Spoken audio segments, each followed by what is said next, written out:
Welcome to day 74 of our BU 365-day challenge to do one thing every day that improves us. Sharon Horne-Ellstrom here. And today we're going to talk about, we've been covering the mental area and aspect of our life in the life framework. These are the categories of the life framework that I use to live my life, manage my life, kind of categorize my life so that I can get more done without having to think so hard about it, because thinking is hard. Probably thinking is one of the hardest things we do as human beings. We don't believe that. A lot of times if you do hard work, if you do manual, hard physical work, you think that that's harder than actual thinking. But if you had to think and solve a problem, more people are challenged by that, and more people will move away from that because it's more painful for them than they will a physical labor job. Me included. I like thinking and solving problems and things, but I also like doing physical repetitive things. I know that's weird, and it's weird for me to admit that I like doing repetitive things, but that's why I like manufacturing so much, is you come up with a process and then you repeat that process, find ways to improve it, repeat that process, find ways to improve it. And that is kind of how my brain works. So today we're going to talk about the mental well-being aspect that we're working on, applying the SOAP framework to that we started yesterday. We talked to our imaginary friend, and we talked about the area. I was talking to my imaginary friend George about not feeling good enough, not thinking that I'm good enough, not believing that I'm good enough in certain situations. So we talked through all the situations, not all of them, but a bunch that I could remember from the past that I didn't feel good enough.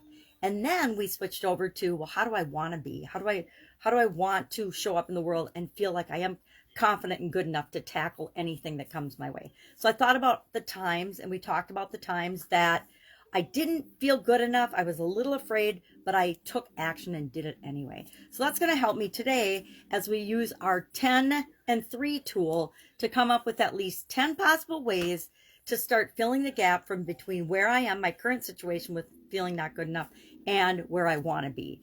Confident and feel good enough and know I got this every time I'm faced with a challenge or a problem or a situation that would normally slow me down. I don't want to be slowed down by even the inkling that I can't figure it out or that I don't know what I'm doing.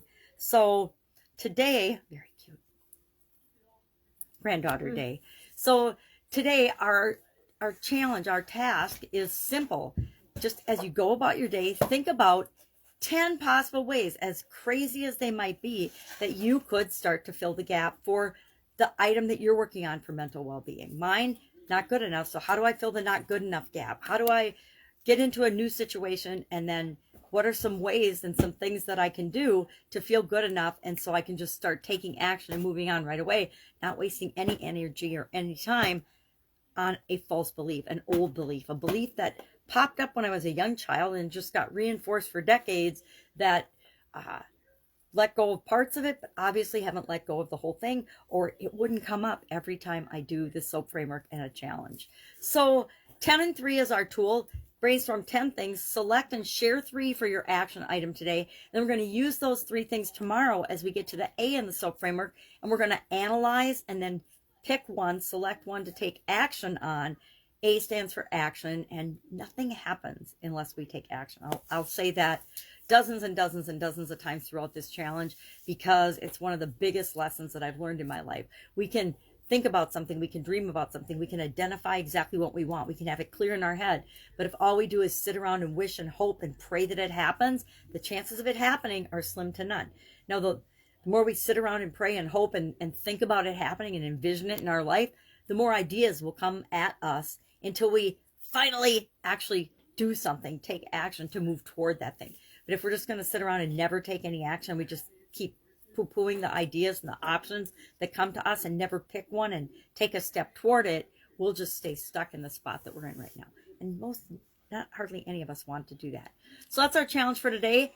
10 and 3 is the tool, and it's just my way of describing. Brainstorm 10 things, select 3, and then we're going to move on to the A in our SOAP framework. Any questions, hit me up. Otherwise, have an absolutely awesome day, and I'll be with you tomorrow.